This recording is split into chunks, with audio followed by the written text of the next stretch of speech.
Somos el pueblo de Dios, somos un pueblo especial, llamados para... Boa noite, graça e paz.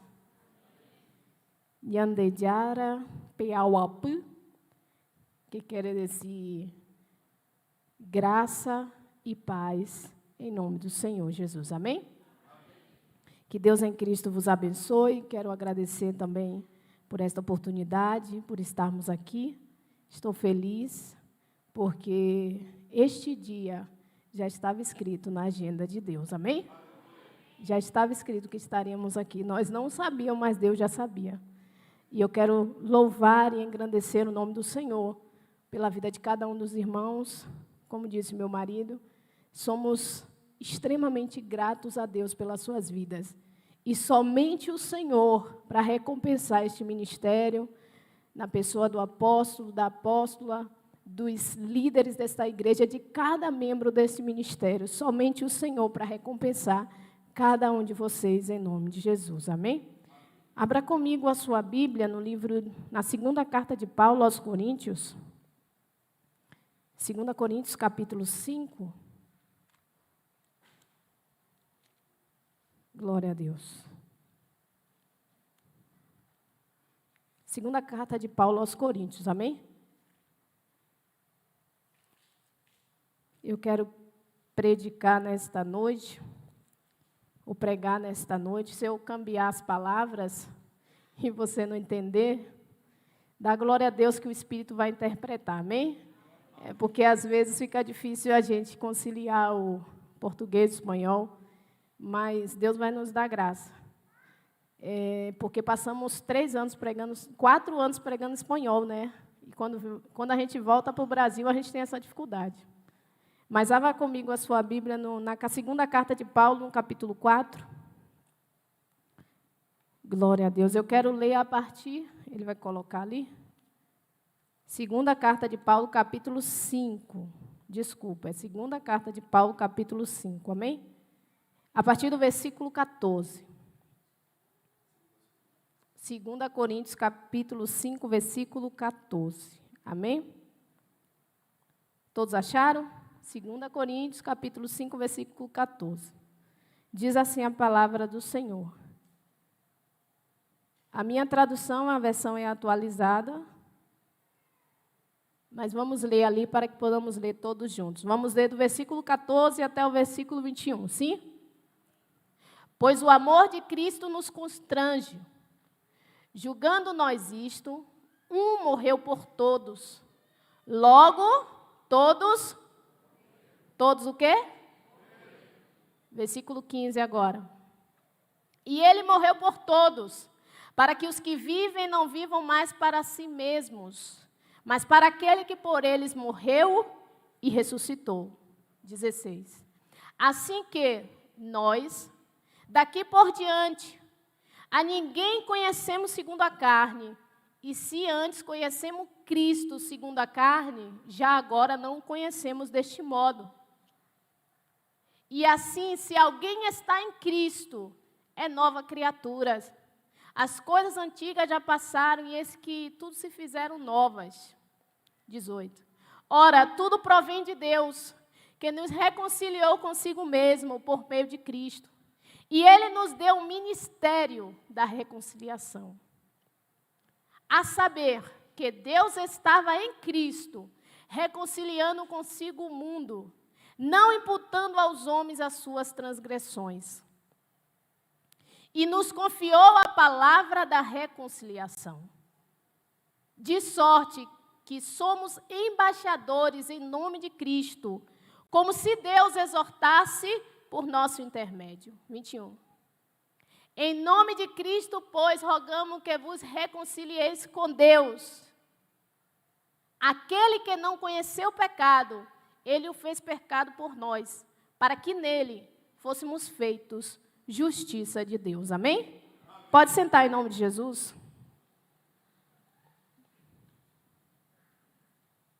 O tema que eu quero trazer nesta mensagem é a missão do povo de Deus. Amém? Quando eu estava meditando nesta carta de Paulo aos Coríntios, eu gosto muito desse capítulo 5. E muitos cristãos conhecem o versículo 17, né? Todos nós recitamos o versículo 17, né? E sabemos de memória, né? Quem está em Cristo, nova criatura é, né? As coisas velhas se passaram e tudo se fez novo. Só que muitas vezes nós erramos em pegar um versículo fechado da Bíblia, porque a Bíblia ela é rica em todo o seu contexto. E quando você lê o contexto do que Paulo estava querendo ensinar nessa segunda carta, no seu capítulo 5, é muito profundo, irmãos. Nesse capítulo 5 de Coríntios, Paulo começa falando da morada eterna. Ele está falando de morte. E talvez para nós cristãos é muito difícil falar de morte. Por quê? Porque todo mundo quer ter um encontro com Jesus, mas ninguém quer morrer agora. Não é verdade? Ninguém quer morrer agora. Todo mundo quer ir para o céu, mas ninguém quer bater as botas agora. Sim? E quando Paulo estava falando na igreja de Coríntios, especificamente no capítulo 5, ele começa a falar, a partir do versículo 1, das moradas eternas. Ele começa a anelar, irmão, sair deste corpo, sair desta carne, porque ele entendia que este corpo é perecível, que este corpo sente dor, que este corpo se entristece, que este corpo passa por aflições, angústias, ansiedades, depressões. Por mais que sejamos cristãos, por mais que estejamos na igreja, por mais que adoramos a Deus, irmãos, tem circunstâncias nas nossas vidas que nos faz questionar, porque a gente passa por tantas aflições e tribulações e questionamos a Deus, será que Deus não está vendo? Será que Ele não pode fazer nada? Porque o nosso corpo, a nossa humanidade, irmão, é débil, é fraca. A nossa mente, ela é débil muitas vezes. Por isso que Deus, quando advertiu ao profeta, a Josué, ele disse, olha, medita na minha lei de dia e de noite. Quando o salmista escreveu que ele não queria que a palavra de Deus se apartasse da sua boca, da sua mente, nem do seu coração, é porque ele entendia, irmão, que se ele estivesse alicerçado na verdade de Deus, a sua mente que queria lhe sabotar em todo o tempo, se ele tivesse alicerçado na palavra de Deus, ele nunca iria errar o caminho que Deus requeria para a sua vida. Ele nunca ia sair dos propósitos para o qual Deus desejava que ele seguisse, mas ele tinha que guardar a palavra do Senhor no seu coração. E Paulo aqui, quando ele pede para estar com Deus nas moradas celestiais, não é que Paulo estava pedindo a morte, não. Ele estava mostrando à igreja de Corintos, que era uma igreja, irmão, abastada de quê? De dons espirituais. Abastada da graça de Deus, abastada da manifestação do poder de Deus. Ele estava mostrando para a igreja, olha, os dons de Deus, a graça de Deus, aquilo que Deus preparou para nós é maior do que tudo isso que vocês estão vivendo aqui na terra. É muito superior o que está lá nos céus, é muito mais elevado. Sabe por quê? Porque o que está lá é incorruptível. Porque o que está lá não perece, porque o que está lá, nadie vai arrancar do seu coração. Nada vai tirar da sua vida. Mas eu quero frisar o versículo 14, porque eu não tenho muito tempo para discorrer todo o capítulo. Eu quero frisar o versículo 14, quando ele diz, porquanto o amor de Cristo nos constrange. O amor de Cristo nos constrange. E por que nos constrange? Porque estamos plenamente convencidos de que se que é Cristo, morreu por todos, logo todos morreram.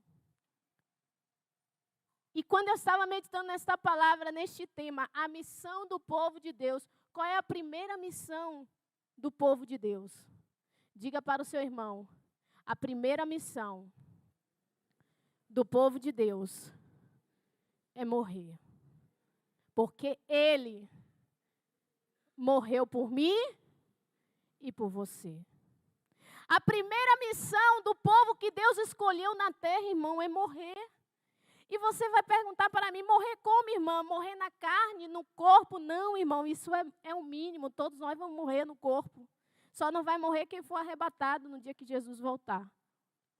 Mas quando Paulo estava falando agora, a partir do versículo 14, ele estava falando da morte, não física agora, ele está falando da morte das obras pecaminosas que existe na nossa natureza adâmica. Por isso que ele diz assim, olha, o amor de Cristo nos constrange. Por quê? Porque Cristo morreu, irmãos, mas Cristo não tinha pecado. Isso é o quê? É amor, irmãos. Então Paulo estava dizendo, eu fico consternado, eu fico contristado, eu fico, como se diz, eu não tenho palavra para descrever. Por isso que João disse, Deus amou o mundo de tal maneira. Porque ele não tinha palavras para descrever. Que amor é esse? Alguém que morre, aí Paulo diz em Romanos, alguém que morre por um justo é louvável, mas Cristo morreu pelos injustos. Cristo morreu pelos pecadores. Cristo morreu por aqueles que nada, ninguém tinha esperança, irmãos. E Paulo diz aqui, isso me constrange. Por quê? Porque ele morreu com uma finalidade. E por que ele morreu? Aí Paulo diz, ele morreu para que aqueles pelo qual ele morreu, morram por ele também. Aí no versículo 15 ele diz, e ele morreu por todos, para que vivam não mais para si mesmos, mas para aqueles que por ele morreu e ressuscitou. Irmão, isso me constrange.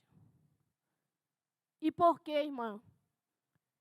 Porque Cristo morreu por mim, para que eu vivesse para Ele, e não vivesse para mim mesma. Isso me constrange, irmãos. Porque no mundo em que nós vivemos hoje, nós muitas vezes não vivemos para Cristo.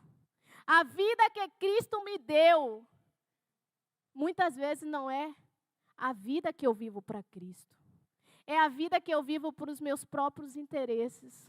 É a vida que vivo para os meus próprios sonhos e realizações. É a vida que vivo para aquilo que quero fazer. O amor de Cristo me constrange, irmãos. Porque quando Ele morreu por nós, quando Ele morreu por mim, eu não merecia e até hoje não mereço. Por isso me constrange. Porque Paulo está dizendo assim, Ele morreu para que você tivesse vida, mas que você tivesse esta vida, não para você, mas para Ele que morreu por você. Você entende, irmão, o peso desta palavra? Isso gera em mim temor. Por quê? Porque a primeira missão do povo de Deus é morrer. E isso está totalmente ligado ao primeiro mandamento de Deus, lá em Deuteronômio, capítulo 6, e Marcos, capítulo 12, versículo 33, quando diz, porque o primeiro mandamento é, amarás ao Senhor teu Deus, de todo o teu coração, de toda a tua alma, com todo o seu entendimento e com todas as suas forças. Só morre para viver para Deus quem ama Ele acima de todas as coisas. Você entendeu, irmão, porque às vezes a gente não morre? É porque o amor a Deus não está acima, irmãos, nas nossas vidas. Talvez você saiu da sua casa hoje e disse, eu vou ouvir uma palavra. E Deus vai falar o meu coração e eu vou sair de lá feliz, alegre. Você vai sair daqui feliz, irmãos. Você vai sair alegre, por quê? Porque a disciplina do Pai é para os filhos. Porque a disciplina do Pai revela o amor dele para com os seus filhos. Porque a disciplina do Pai revela o amor deles para com aqueles que Ele quer perto e não longe. E esta palavra, irmãos, Meu Deus. Esta palavra, irmãos, é para hoje, é para agora, é para toda a vida.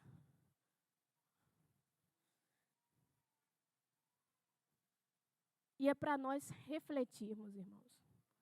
Será que a vida que Cristo me deu, será que a vida que Cristo me deu, eu tenho vivido para Ele?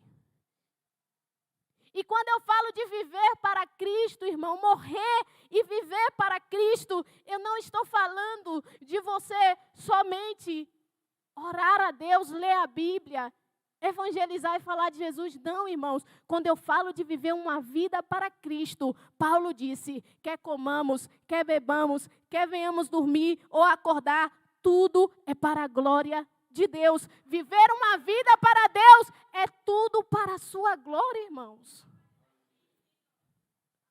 O que eu como é para a glória de Deus, o que eu visto é para a glória de Deus, onde eu trabalho, ou o que Deus me deu como trabalho é para a glória dEle, onde eu estudo é para a glória de Deus, o dom que Deus me deu é para a sua glória, tudo aquilo que Ele me deu como dádiva é para a sua glória, a minha capacidade intelectual é para a glória de Deus, isso é viver para Deus, irmãos. Tem crente que pensa que viver para Deus é viver 24 horas orando, é viver lendo a Bíblia. Não só isso, irmão, é viver a prática da palavra, é o caráter de Cristo onde você estiver. Porque, infelizmente, esses últimos dias, irmãos, o que a gente vê na televisão não glorifica a Deus. E a gente está assistindo algumas vezes muitas coisas que não glorificam a Deus. Às vezes o que estamos acessando no celular não glorifica a Deus igual a gente está vendo. Às vezes o que passa na nossa mente não glorifica a Deus igual a gente está pensando. Será que a gente está verdadeiramente vivendo para Deus? O amor de Cristo vai te constranger de uma maneira nesta noite que você não vai sair daquelas portas da mesma maneira que você entrou. A primeira missão do povo de Deus é: morre para as concupiscências da carne, morre para os desejos do seu coração, que não é a vontade de Deus, morre para as palavras que saem da sua boca e não glorificam o seu Deus, morre, deixa, abandona tudo isso e vive para a glória dele. Paulo disse em Romanos capítulo 6, versículo 6. Romanos capítulo 6, versículo 6. Paulo disse, vamos ler do 6 até o 14. Sabendo isto, que foi crucificado com ele o nosso velho homem, para que o corpo do pecado seja destruído. O corpo do pecado seja destruído. E não sirvamos o pecado como escravos. Porquanto quem morreu, só quem morreu, está justificado do pecado. Ora, se já morremos com Cristo, cremos que também com Ele viveremos. Sabedores de que, havendo Cristo ressuscitado dentre os mortos, já não morre, a morte já não tem domínio sobre Ele. Pois quanto a ter morrido, de uma vez para sempre morreu para o pecado, mas quanto a viver, vive para Deus.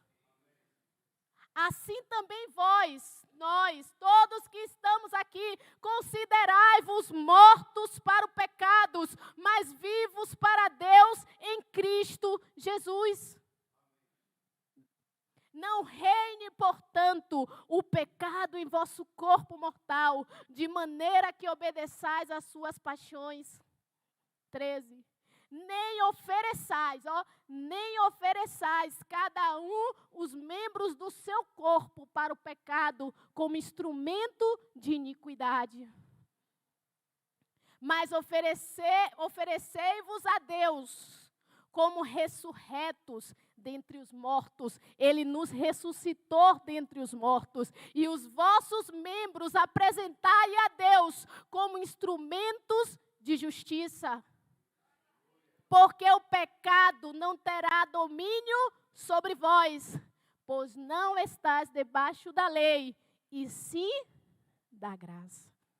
Irmão, eu amo a palavra de Deus, por quê? Porque você nem precisa explicar o que está escrito, tudo já está dito. E Paulo está afirmando categoricamente, nós morremos para viver para Deus.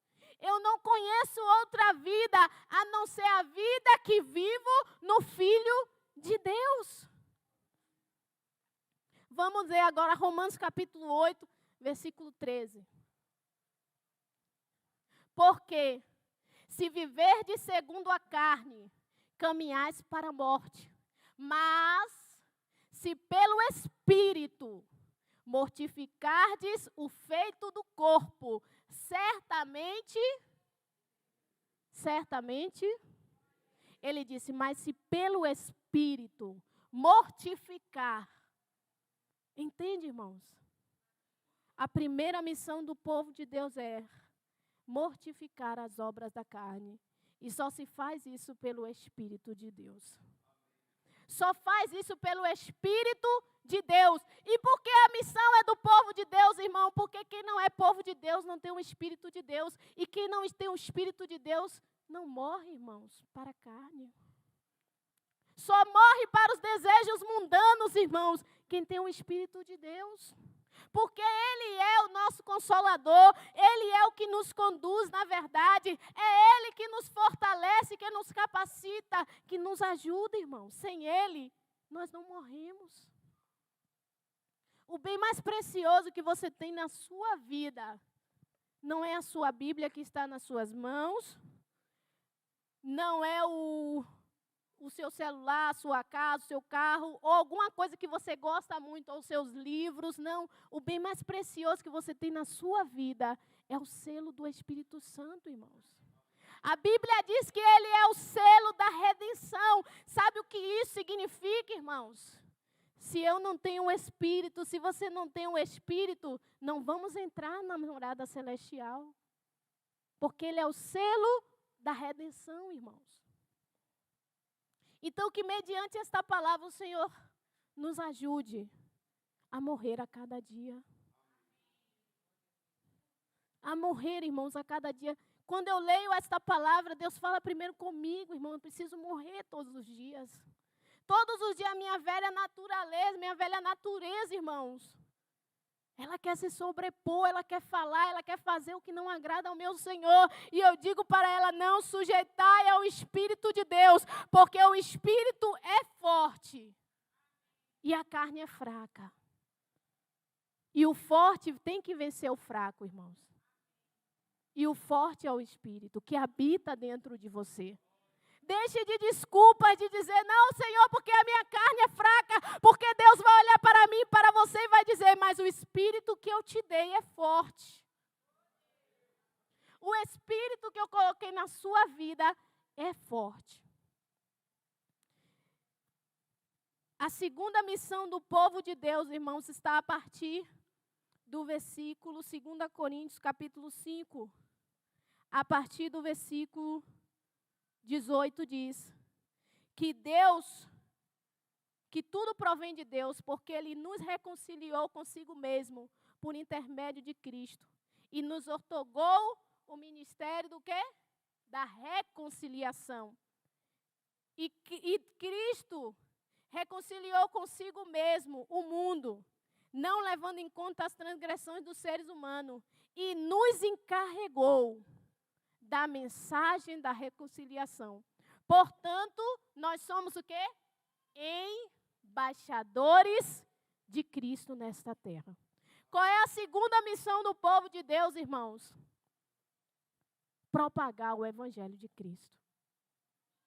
Ele diz, olha, nós agora temos um ministério.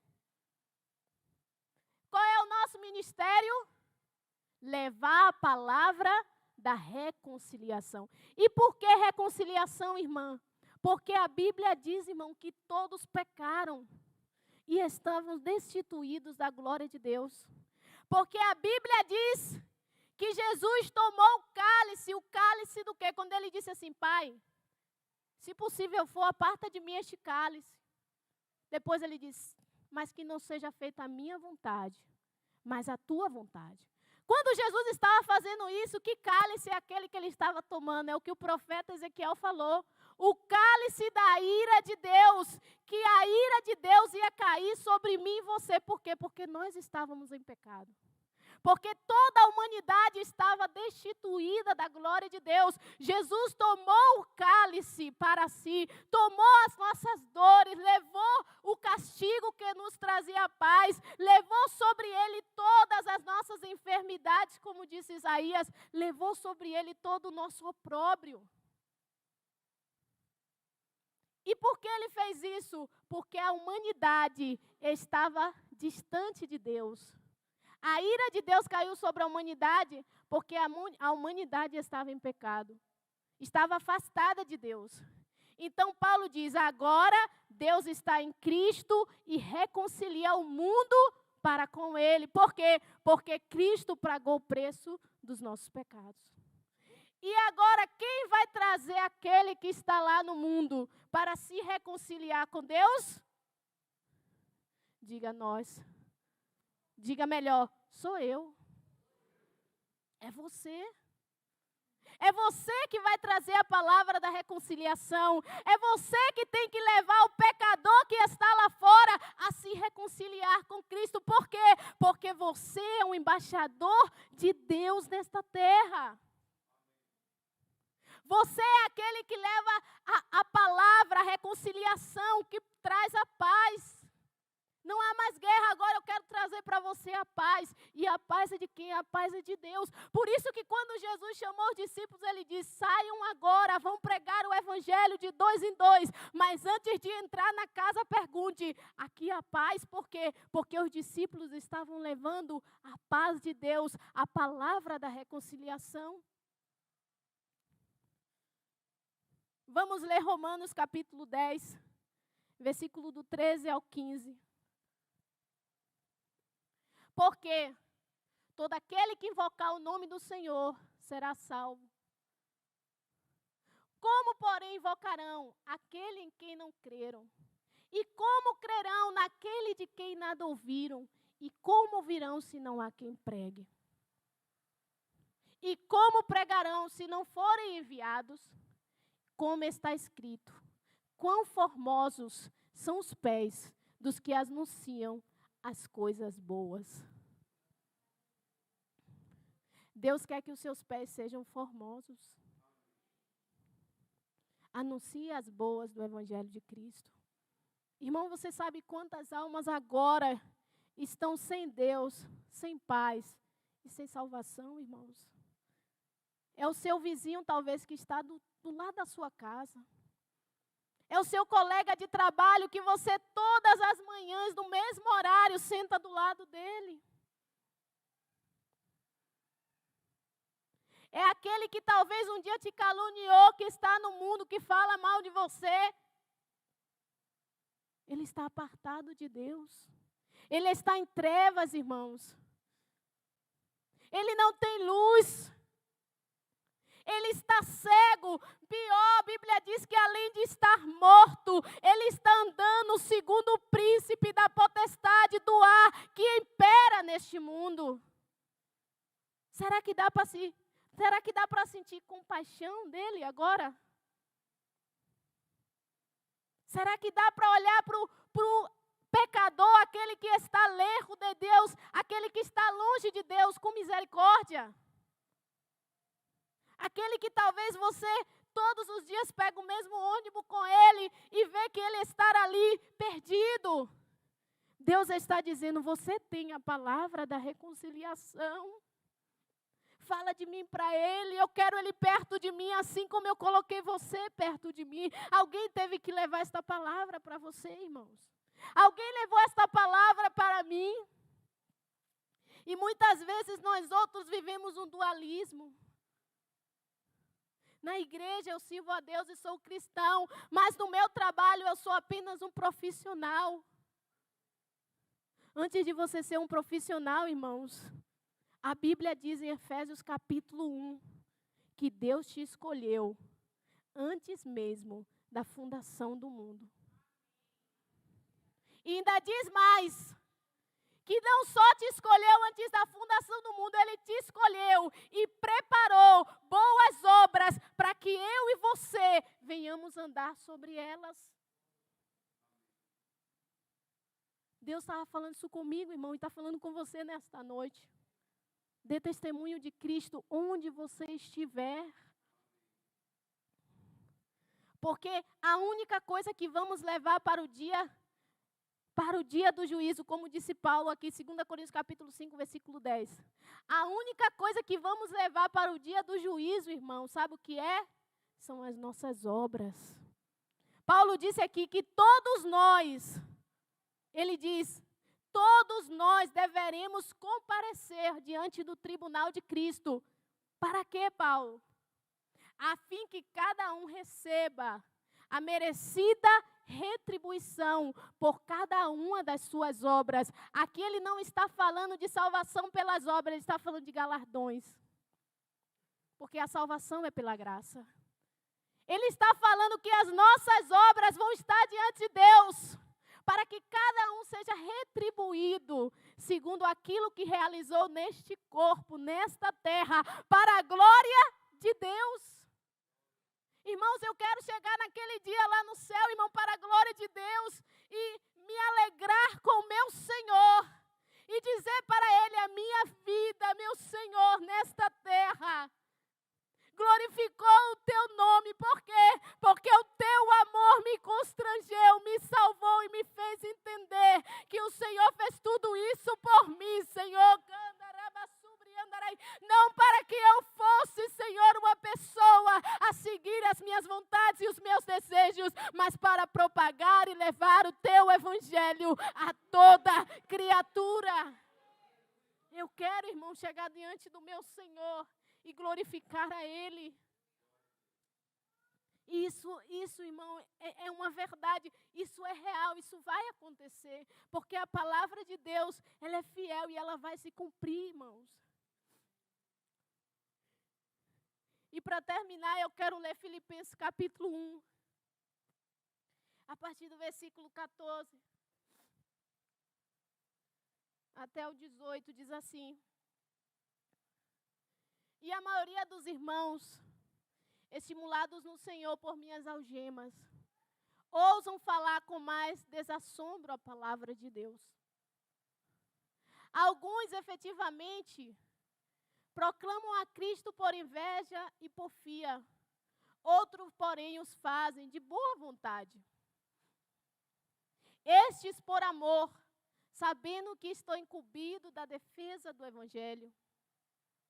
Aqueles, contudo, pregam a Cristo por discórdia, insinceramente, julgando suscitar tribulações às minhas cadeias. Todavia, que importa?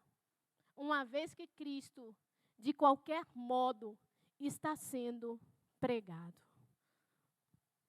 Você entendeu, irmão, o que Paulo está falando? Ele estava preso em Roma. E ele disse que as suas cadeias fizeram... Meu Deus, isso é lindo, irmãos. As suas cadeias fez com que a propagação do Evangelho, apóstolo, aumentasse. Imagina se isso acontece hoje aqui. Se sair um aviso que prenderam o pastor ou o apóstolo por pregar o Evangelho. Será que os irmãos vão se levantar e vai dizer, não, vamos para a rua pregar também? Ou será que os irmãos vão dizer, não, Senhor, me guarda, me livra para que eu... Você entendeu, irmão? Você já parou para pensar nisso? Mas Paulo disse que as algemas deles fez com que os irmãos tivessem mais ímpeto, vontade de pregar o Evangelho. Levar a palavra de Deus, irmãos, isso é loucura. Como um povo que sabia que podia ser morto, podia ser crucificado, queimado na fogueira, ainda desejasse pregar este Evangelho, sabe por quê? É um povo que entendeu que o amor de Cristo constrangeu a vida deles, irmãos. É o que Paulo disse, eu não vivo mais eu, mas Cristo agora vive em mim. Irmão, isso é forte, isso gera em mim temor. Porque o que a gente faz para Cristo hoje, irmão, não é nada comparado ao que esses homens fizeram.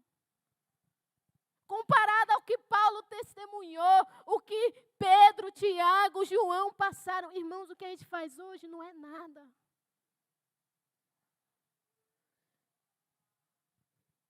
Então, que nesta noite, irmão, você saia daqui com esta palavra.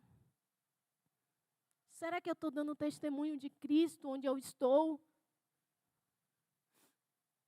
Eu ouvi uma frase que o meu marido estava pregando e ele fez uma citação de um missionário, William Carey ou Hudson Taylor, do sapateiro, Martinho Lutero. Ele fez a citação de Martinho Lutero que um certo sapateiro chegou para ele e perguntou: Martinho Lutero, como eu posso glorificar a Deus com a minha vida? E ele olhou para esse sapateiro e disse: meu filho, faça um bom sapato, engraxe esse sapato, deixe ele o mais lindo que você puder, faça isso com todas as suas forças, e quando você terminar de fazer isso, diga: eu fiz o meu melhor e fiz para a glória de Deus. Você entendeu, irmãos? Se tudo que a gente fizer, tudo que vier às nossas mãos, Paulo diz, tudo que vier às suas mãos para fazer, faça com todas as suas forças, com todo o seu coração. Ele está dizendo, se empenhe, se dedique, como se você estivesse fazendo para o Senhor. Isso vai glorificar o nome dele, irmãos.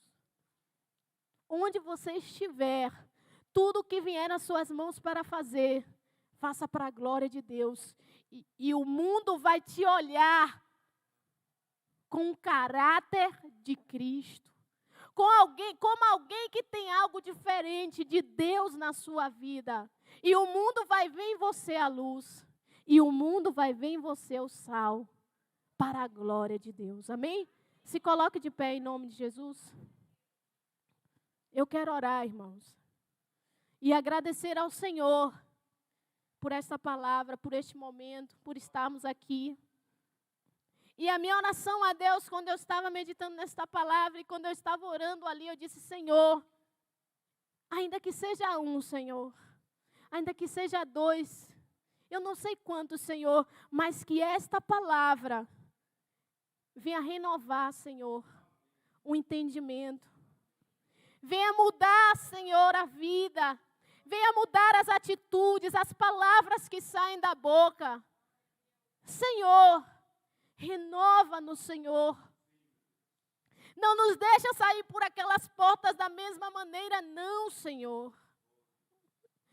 Oh, Deus, em nome de Jesus Cristo Nazareno, que esta noite seja a noite que o Senhor marcou para cambiar, para transformar as nossas atitudes, os nossos pensamentos, aquilo que os nossos olhos veem, aquilo que a nossa boca fala, aquele lugar que os nossos pés estão nos direcionando, Senhor. Aleluia, que tudo, Senhor, que venhamos fazer, Senhor, a partir de hoje, se entendemos a Tua palavra, se entendemos a missão para o qual o Senhor nos chamou nesta terra, seja tudo para a Tua glória, Senhor. Que a cada manhã, que ao despertar de um novo dia, venhamos lembrar deste versículo, que o Teu amor nos constranja, Senhor, para não vivermos mais para nós mesmos, mas viver para o Senhor. Feche seus olhos, fale com Deus. Feche seus olhos, apresente ao Senhor a sua vida. Porque evangelho, irmão, é câmbio de vida, é transformação, isso é evangelho. Evangelho, irmãos, primeiro, é um Deus que se preocupa que você ande com Ele todos os dias.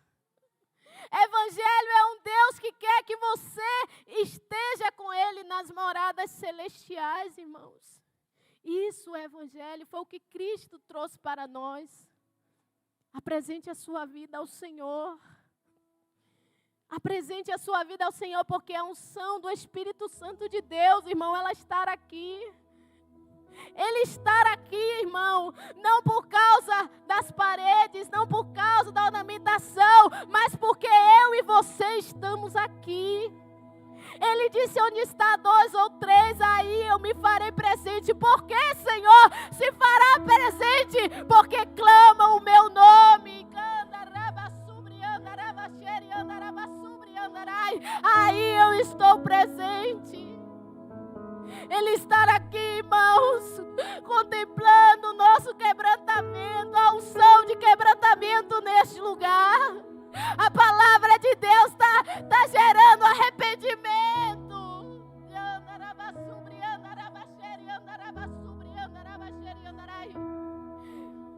A palavra de Deus está gerando arrependimento. Muitos corações aquebrantados neste momento.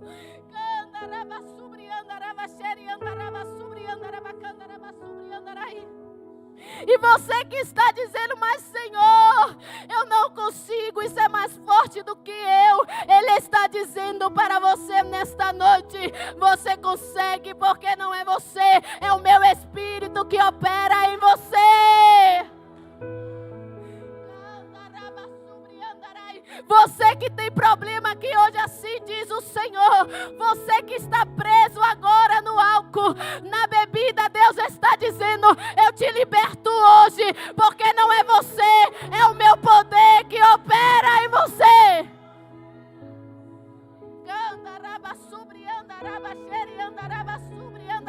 E Deus é maior que os vícios. Deus é maior que a pornografia. Deus é maior de todo e qualquer pecado que tenta te escravizar, porque Ele te libertou. Ele te libertou. As cadeias caem por terra agora. As cadeias caem por terra agora, assim diz o Senhor. Toda cadeia agora está sendo desfeita. Todo mal agora está sendo quebrado, porque o Espírito de Deus está aqui, porque a presença de Deus, ela é real. Você está dizendo: Senhor, o Senhor está me vendo aqui. Ele está dizendo: eu te vejo. Eu te vejo. A igreja é grande, mas Ele está dizendo: eu te vejo.